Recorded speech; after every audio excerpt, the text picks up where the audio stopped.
Show. I am your host, Tramel Thompson, and y'all see on the screen, I got my brother Chris Drummond. We ain't gonna waste no time, man. Drummond, what's going on, bro? What's going on, brother? How you doing?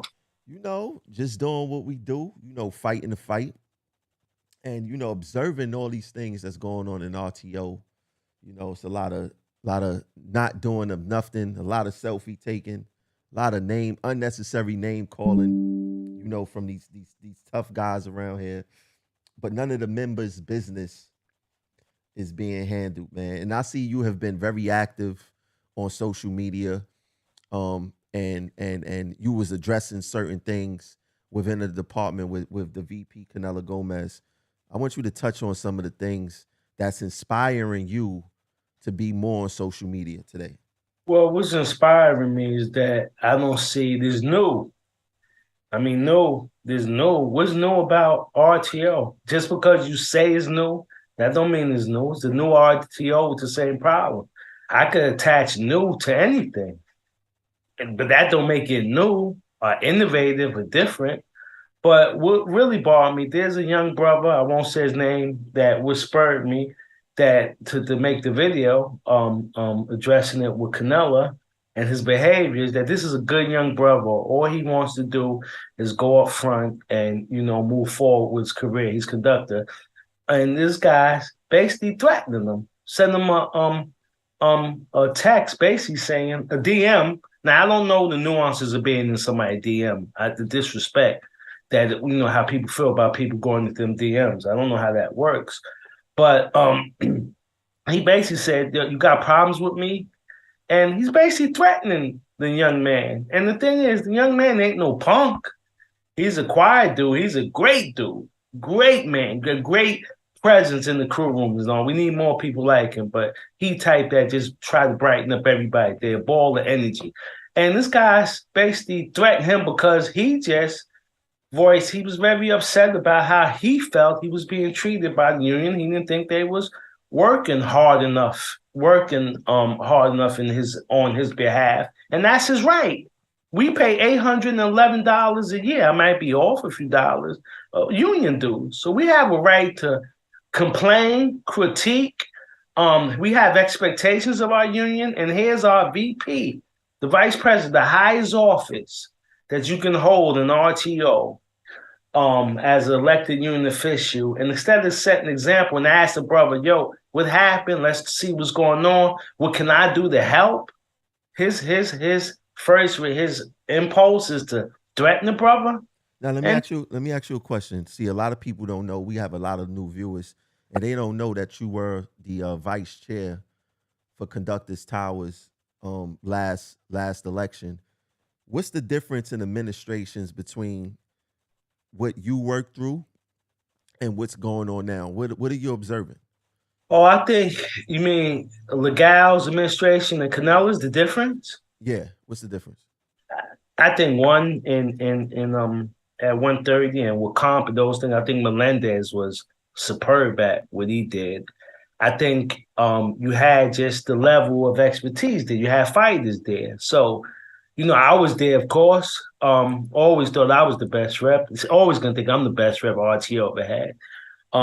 Out in the field and with two Broadway. But you had Eric kind of, I think if Eric got along with everybody, I think Eric would be the VP right now. Eric just couldn't sit down. I think I commented on your post yesterday that Eric couldn't sit down, get along with his chairs, his recording secretary, Raul Lugo, who was had a very he had expertise, and Now we couldn't. I want to touch on that because you did bring it up, and I got it on the screen. So we see Eric and Canella together everywhere. They taking pictures.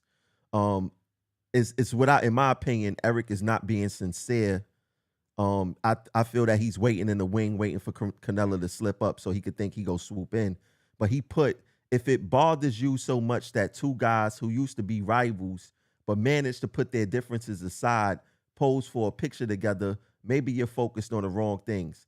Come to a union event for once and maybe you'll get a picture. What do you think about Logel's comment?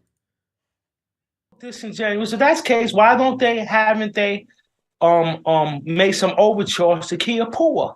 Why am I on the road? Why is a bunch of people who have expertise, and I'm not knocking none of the union. And first of all, let me say this: I would never work with this guy anyway. Who Period. work with who? And Canella, ever. Why I not? think Why not? Eric. I don't think he's equipped to be VP. And you didn't think he was equipped. Nobody in Progressive Action thought he was equipped to be VP. And he's showing that he don't have the skills, the mindset, or the leadership abilities to be the VP. So I would never, just like the reason I stepped down from the VP position, because I knew I couldn't work with someone like him. That's why I stepped down.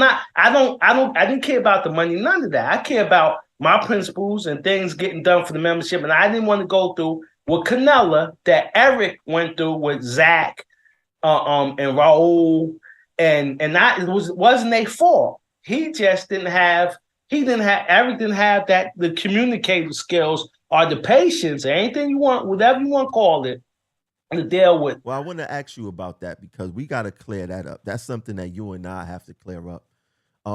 You say that you stepped down.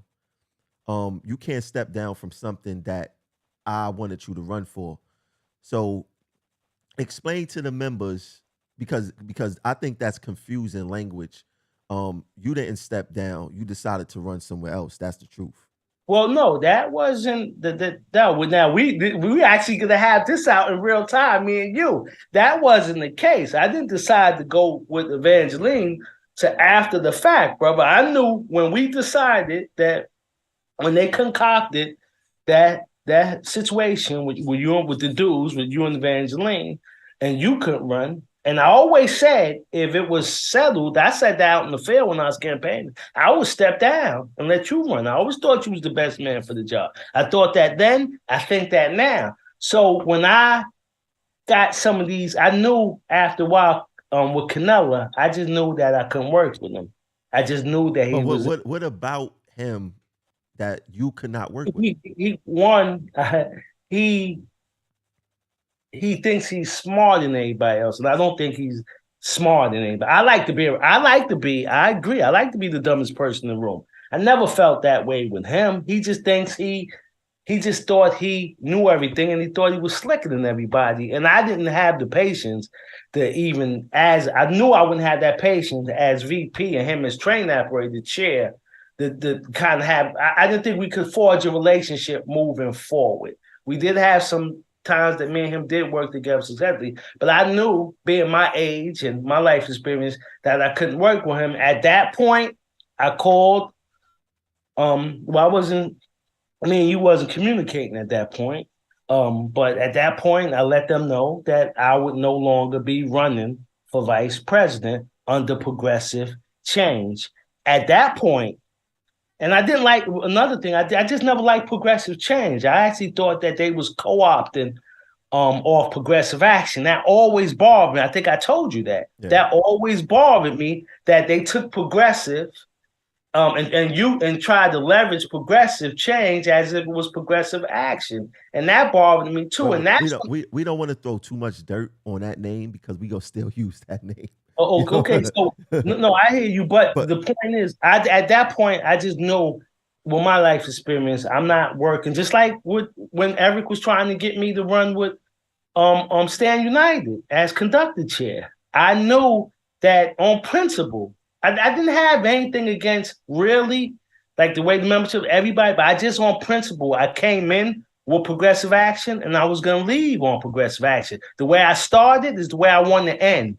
And that was my thoughts on that. So it was a principle position I took. That's all. that's fair. So now, what the members don't see is that people, specifically speaking, probationaries, they get a type of different grievance process. In fact, they don't get a grievance process.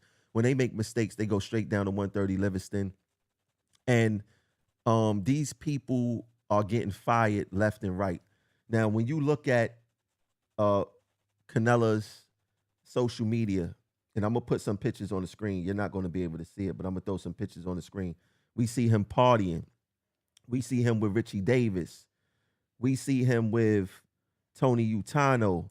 We see him joining other committees, retirement committees, when he say that he doesn't have the time to do stuff. How does it make you feel as a member to see that management getting their way with us, probationaries losing their job, and the VP is out there basically having a grand old time taking selfies and trying to fool the members into doing selfies is work? Do you notice? Well, answer that question first before I make my Well, next one. I think it goes back to Eric. Eric's administration again had Jose Lugo. We had G. Brinson. There was a certain level of experience and expertise that Eric had, and Eric did a pretty good job delegating them responsibilities. The difference is that, and another thing too, Eric knew the contract.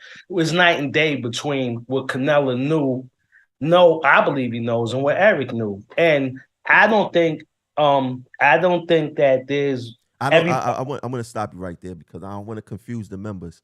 I think Eric knows the contract better than Gomez, but I don't think Eric knows how to utilize the contract to defend members. well, It's a I big don't. difference. I'm not gonna argue with that because I think that, but it don't make a difference, bro. Because if you can't lead people, if you're not a leader of men and can't lead your department and have some synchronizes everybody's abilities, that is going to be a problem, and everything had the ability. As far as Canelo Party and all that, I'll be fine with Canelo Party and doing what he want to do. I mean, his what he does, but the problem is, I don't think he's doing what the party. He could do all that. Everybody in the union could do whatever they want to do if they're doing what they need to do for the membership. Correct. And I don't feel that's being done. And this dude take more pictures than Zoolander. So that's all. That's all he's. Because I mean, just because you are moving around, what are you doing? Discipline is people, like you said, people are losing their jobs. I never forgive him for letting losing, even if he had to, and they won't do that. Even if he had to plead with labor relations, he should no way that Trevor Logan, an e-board member, that would have just been a courtesy. That's almost a courtesy that labor relations would do. Name me another e-board member in any department. That's not happening in MOW. It's not happening. It's not happening in buses. It's not happening. But he did say that this is the new RTO. Maybe this is what the new RTO consists of e-board members getting fired from RTO, of train operators getting 25 days for something that they didn't do. This is maybe the new RTO. You ever thought about that? Well, it is a new RTO in the sense of move back a little bit, bro. Move back a little bit, just a tiny bit. It is. It's good. Yeah, it's good. Yeah, it is the new RTO in terms of how everything is being done and how people are getting the discipline they're getting. And Morrison again, Morrison doing everything he can. He got the weight on the world on shoulders. Very competent brother, but he can't do everything. And I don't think that fact that Morrison's doing everything, and the veterans there, Cope and Lemon, they doing the best they can. Jesse's a smart young man, but and don't care about the membership. But Jesse's a smart young man. But yeah, I don't think I think all his time and efforts should be to making sure. I got a call today about somebody that didn't get their comp. I get calls every day. I get calls. I've done IOD package, but he needs to make sure that his department is in tip-top shape. That department, before he's thinking about, and the committee is smoke and mirrors. The union is trying to give him more credibility and more responsibility. That's game. That's how this union think that we are.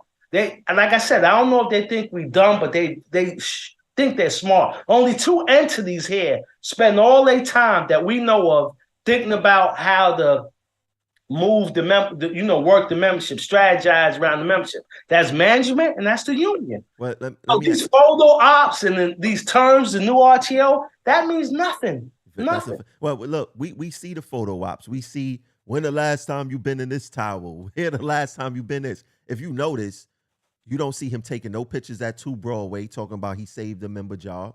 You don't see him at 130 Livingston talking about he got someone paid. Right? You don't, and these things are not hard to figure out. Anybody could do it. But he's avoiding these areas. And members I thought the members wasn't paying attention. I mean, you actually took time out of your day when I first came back to work to join me on the platform, to join me in some of um, parts of the system they were sending me into, and you heard for yourself how the members are actually woke and not falling into his game of pictures. Well, I'll give you a perfect example. Yesterday, um, we had TSSs and cops all over. Should have had reps there making sure that TSSs and dispatchers wasn't putting undue pressures on our members. You should make sure, because it was just a horse and pony show. And I'm not saying that the TSSs and dispatcher soups wasn't doing their jobs, but they was being pressured from up top to put pressures on the members. So reps should have been all around the system, making as best they could, making sure members wasn't being rushed in their operations and being took advantage of in any way.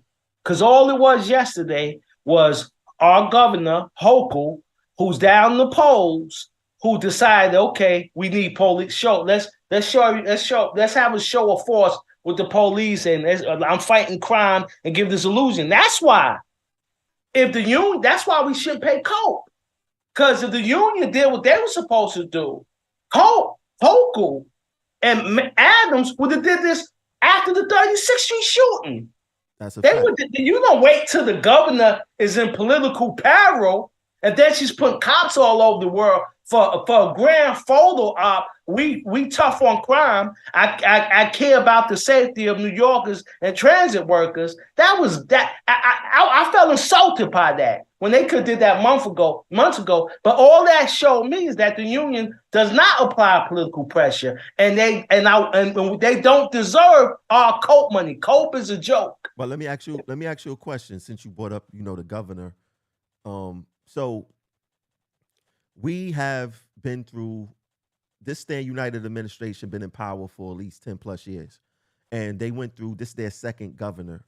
The approach that they take with the governors is we'd rather kiss their butt to try to get things in return. And we've seen them kiss every governor butt, and we didn't get rarely nothing in return. How do you feel about this union or unions in general taking the side of which governor to support, because they never sat down with a Lee Zeldin to see what Lee Zeldin have to offer us? Do you think that unions should be apolitical, or you think that they should choose a side and be biased? Well, when I went to the convention last year, I think I heard International President Samuelson say that he's not married to either side, Democrat or Republicans, because they all part of the same game when it's all said and done. And the last election, I didn't understand why the union was getting that cat Cynthia Nixon and sending reps out. Release folks out there the kind of taunt her and protest. Why didn't we see what she had to offer? I don't know Zeldin's policies. I do know that we should have sat down with him and see what his plan was for our brothers and sisters, as opposed to just getting behind Hochul. Well, like, we married to all these politicians, and for what? They have done nothing for. Where's our hazard pay? Where was that? Where's our what has Hochul done for us? You asked me. She has other contempt for us. Other contempt for us. She's done nothing, never commenting on anything affecting us at all. I mean, the woman actually has said at times that crime was, there isn't a crime issue here. And then with the bail reform, where's the discussion on tweaking the bail reform? Where's another reason? Why are we paying COPE? I see no evidence that they are utilizing COPE on our behalf in any way at all. So, and you talk to somebody who used to go out there, and there's a lot of people around system that tell you, I said, I wouldn't even rep you if you don't contribute to COPE. I was actually espousing the virtues of COPE at one time. Not anymore, though. Now, final question. Specifically speaking, in RTO, these next 2 years, where do you see the future of RTO? I don't if it's going the way it is. I think there's a philosophy at right. I don't know. I'm just saying this. Well, do you think it's gonna be better in 2 years, or we I gonna be in a hope. worse place in 2 years? I hope it's better. You gotta hope it's better, bro. I But always what say I that. mean, you can hope, but what do you think? No, I mean, from what I I hope to live if to. the, I if hope. the, I if hope the to live forever. VP's I hope to live focus, forever. Is that if gonna the happen? if the VP's focus is just to put a rail together, a collage of all the terminals he went to. If his thing is just to kind of like market the VP position and try to market RTO as this new great innovative department, things don't bode well for us. If he buckles down and everybody understands that being a rep is a 24-hour job and your responsibility is to care for the membership, we'd be fine. But as of right now, I don't see that going that way because if you have a VP almost a year in who's threatening members and calling names and basically more concerned with photo ops. Then he put something up the other day that he put just 2 days ago. I'm coming from system safety. The number one crew, the one crew is all right. How's that? It was a drag. Is the conductor all right? He was interviewed at system safety, but for you to put a post up that they all right, no. If the conductor if the labor relations or system safety is putting a report trying to lay the blame on the conductor, no, they not all right. So it's little things like that. He's more concerned with the optics and manipulating the membership than he is doing, Well, in my opinion, I mean, doing the job. you said it what it is. Manipulate the membership because the average member don't know the process of how these things work. So you could literally go on the internet and say anything. The same way, like, for this video, oh, while I'm doing this, I'm out in the field working. I mean, I never see somebody do all this work and I don't see the results at all. Members are still in the same position we were during the Eric administration. We probably in the worst situation now, and what I'm going to start doing, I'm gonna start posting the members who getting fired in RTO to show you guys what these pictures really mean, because these pictures is happening everywhere besides where the fight really supposed to be at, and that's 2 Broadway and 130 Livingston. One more point before you go. I know you gotta go work. One more point. Like transparency's always been everybody transparency. That's the word, transparency. I like to know who's he voting with at the board meetings. Oh, Stand United. Everybody, and now you said, why don't we know? Stand United. And the irony is, this is a man who everything he said was anti-Stand United. The membership voted because they wanted Stand United out of there. But here we are, 10 months later, this man is voting. Not only is he voting for Stand United, you go to his page, he got Sean Patalia, who's running for the E-board, which if you remember what old man Lee used to always say, he said it was all about the E-board. The E-board supposed to be the checks and balances against the president, like Congress and the Senate. But they so laced with people from Stand United, or people who Stand United gave release time to, that is, you really can't trust the E-board. But here is Canella supporting the Stand United. 10 months later, Stand United. He's a Stand United. And brothers and sisters, be careful. Watch this. What they want to do, I believe. This is just my thought. I might be a conspiracy theorist. I'm sorry. They're going to change the name of Stand United. And then Gomez is going to run with everybody from Stand United, but it's going to be Stand United under a different name. That's it. So watch out for that. They're very they try to be clever. They always trying to outthink, because in RTO, we got to vote. If we want stations, we got to vote. We want to change things. So, no, I don't. I'm not optimistic about our future in RTO. Not at the moment. No, I'm not. A long-winded answer to your question. All right, that's fair to say. Well, you guys heard it first. Me and Drummond did this live. We go share it out. We go get it out to the people. But there's no new RTO. It's probably a worse RTO. We got a selfie king for the president. He's taking selfies everywhere else but saving people jobs, showing the jobs that he saved. Why he ain't taking selfies in the arbitration suite after arguing somebody arbitration, trying to save their job? Where's the real fight? But we're not going to let this slip and slide no more. Progressive action is here. We here to stay, and we go make sure that the right thing is done next time around. I'll catch you guys later. Peace.